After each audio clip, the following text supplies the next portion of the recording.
Gracias, Presidenta. Gracias, Presidenta. Vamos a fundamentar muy brevemente este proyecto de declaración, porque entendemos que este Consejo tiene la necesidad de manifestarse acerca de la importancia de que permanezca abierto y funcionando el Centro de Acceso a la Justicia de Villa Moreno. Esto no es un proyecto de declaración aislado, sino que lo presentamos inmerso en un contexto que de alguna manera se arraiga en los últimos 60 días en el recambio de autoridades a nivel nacional. Valga decir que el programa Centro de Acceso a la Justicia es un programa que hoy tiene un tejido institucional de 80 de estas oficinas en distintas provincias de este país, y que en los últimos 60 días se han cerrado por lo menos 16 de ellas, 10 en localidades de provincia de Buenos Aires, además de oficinas en la provincia de Chaco, en Tierra del Fuego, Jujuy, etc. Y ante ese escenario vemos la eventualidad del cierre de este Centro de Acceso a la Justicia de Villa Moreno, que en la ciudad de Rosario se abrió en el mes de mayo del año 2012 y que me parece es importante comentar la historia de este emplazamiento de esta oficina en particular, porque está muy aparejado con una historia que generó un punto de inflexión en nuestra ciudad de Rosario y cumplió una función social a partir de ahí muy importante. Me estoy refiriendo básicamente al asesinato de nuestros compañeros Jeremón y Patón, lo que se conoció como el triple crimen de Villa Moreno. Precisamente fue a partir de ese proceso de movilización que encabezamos que pudimos generar una interlocución en aquel entonces con el Ministerio de Seguridad de la Nación y con el Ministerio de Justicia y Derechos Humanos de la Nación, en el entendimiento, en la tesitura de que un proceso de movilización, una perspectiva integral en materia de reparación a las víctimas no alcanzaba solo con la consecución de la verdad y de la justicia y con el esclarecimiento del caso del triple crimen de Villa Moreno, sino que necesariamente el Estado debía abordar las condiciones estructurales que hacían posible y que hacen posibles lamentablemente estos hechos de victimización para que en lo posible no volvieran a sucederse. Fue precisamente en ese acuerdo entre familiares y compañeros de militancia de las víctimas del triple crimen de Villa Moreno que se acordó la apertura de esta oficina en un lugar tan sensible en aquel entonces como era Villa Moreno, y se acordó además que el equipo de trabajadores de esa institución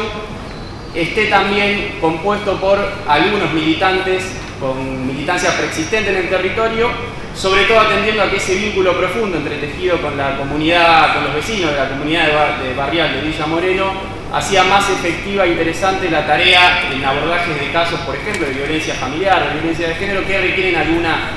intimidad mayor. Voy a dar solo algunos números, no quiero abrumar, pero quiero dar algunos números puntuales de qué significó la apertura en mayo de 2012 del Centro de Acceso a la Justicia de Villa Moreno hasta hoy. En estos menos de 4 años en el CAC de Villa Moreno se han atendido 21.857 consultas.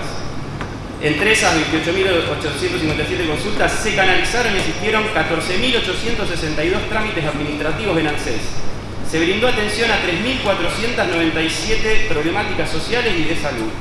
Se ha mediado en 1.529 conflictos familiares y 218 conflictos vecinales. Se acompañó con asistencia jurídica en 437 conflictos penales. Se asistió en la confección de 874 currículum vitae y se tramitaron 220 nuevas jubilaciones. Estos son números fríos, crudos, pero lo que estamos hablando básicamente es de una institución estatal con una efectividad en la asistencia muy significativa, que para nosotros no es gratuita, no abundan instituciones como estas, y para nosotros reside la significancia y la sustancia de este Centro de Acceso a la Justicia en la virtuosa complementación de una labor militante, de haber entablado un vínculo profundo con la comunidad barrial y a eso agregarle y potenciarlo con recursos institucionales como se ha hecho durante todos estos años en el Centro de Acceso a la Justicia de Villa Moreno, que valga la paradoja, en esta casa dos concejales, quien les habla y la concejala Marina Magnani, hemos trabajado muchos años en esta institución. Estos números que acabo de dar, la verdad que a priori no dicen nada, así que me voy a tomar el atrevimiento de contar una historia particular en primera persona, porque quien les habla trabajó durante 2 años como administrativo en este Centro de Acceso a la Justicia, además de haber llevado adelante una tarea militante muchos años antes. Voy a hablar de la historia de un chico de nombre Brian, sabrán disculpar que no voy a ver su apellido, un chico de 11 años con un retraso mental madurativo, que uno de los enclaves delictivos de Villa Moreno, particularmente una de las banditas narcotraficantes de la zona, lo obligaba a encerrarse 12 horas en un búnker, a vender estupefacientes, pero además a consumirlo. Este caso nos tocó cuando recién abríamos las puertas, había que abordarlo sin ninguna apoyatura estatal de ningún otro tipo. Después de 1001 gestiones pudimos conseguir que se involucre la Dirección Provincial de Niñez en este caso, y finalmente después de estas 1001 gestiones pudimos sacar al chico del barrio, pudimos sacarlo de ese destino casi prefijado, parece, y pudimos insertarlo en un hogar de menores de Alvear. Hoy Brian es un chico que está escolarizado, hoy Brian es un chico que acaba de salir campeón con su equipo de fútbol en el hogar, y eso es una historia, eso es muy figurativo de no solo cómo esta institución impactó en mejorar la calidad de vida de un chico, en este caso Brian, sino también es la capacidad y la potencialidad que instituciones como estas tienen para generar política de prevención social del delito. Estamos hablando que un chico de 11 años con un retraso mental madurativo, a quien encerraban 12 horas en un búnker a vender drogas, pero a quien además lo obligaban a consumirla y a portar un arma, hoy dejó de ser un peligro para la comunidad barrial de Villa Moreno. Digo, esto es básicamente lo que estamos discutiendo, si hay posibilidades de cierre o no.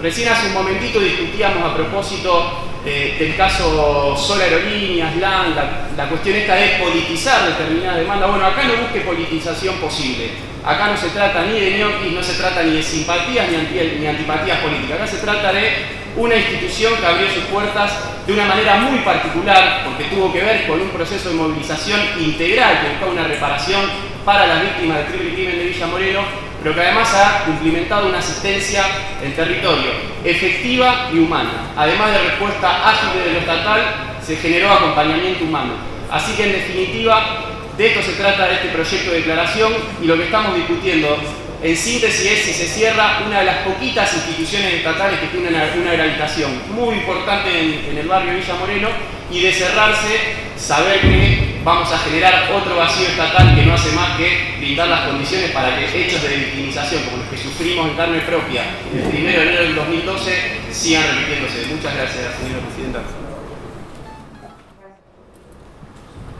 Gracias, señora presidenta. Sí, voy a responder al concejal Cardoso, que asumo no leyó el proyecto de declaración. En este proyecto de declaración,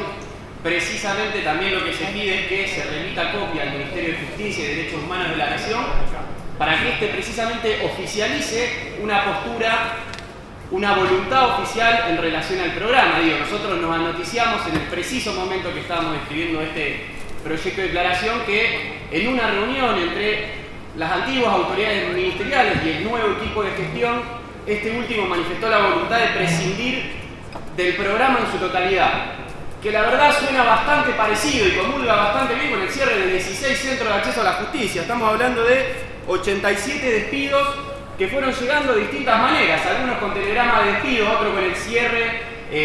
directamente de la institución, otros sacando el coordinador y el psicólogo y dejando solo un administrativo y un trabajador social. Digo, esto, más que el concejal Salinas o el bloque de Ciudad Futura, es el Ministerio de Justicia y Derechos Humanos de la Nación, es la fuerza política del concejal Cardoso, que es la autoridad en ese ministerio, quien debe oficializar una posición al respecto, porque ciertamente los indicios todos comulgan, son cooperantes y preexistentes en que la voluntad ministerial es prescindir del programa, pero que asimismo la voluntad del ministerio es no oficializarlo. Entonces, este proyecto de declaración,